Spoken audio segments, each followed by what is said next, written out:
Hello and welcome to another Bad Comic Review. This time we're looking at the Immortal Man, issue 3. This is of course part of the New Age of Heroes books, and we learn a little bit more about what's going on, but not much. So who wrote this?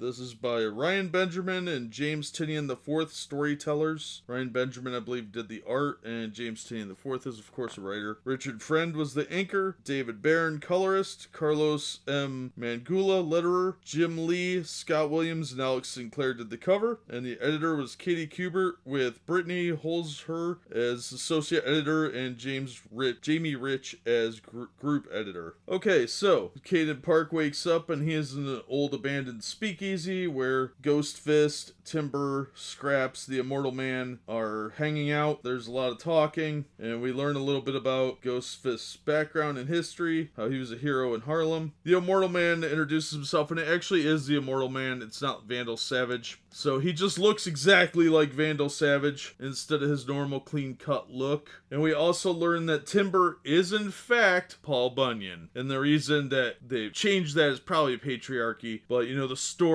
changes over time, and really her blue axe is named Babe. It was really dumb. And that kind of set the tone for the rest of the issue, because it was incredibly lazy, I thought, writing.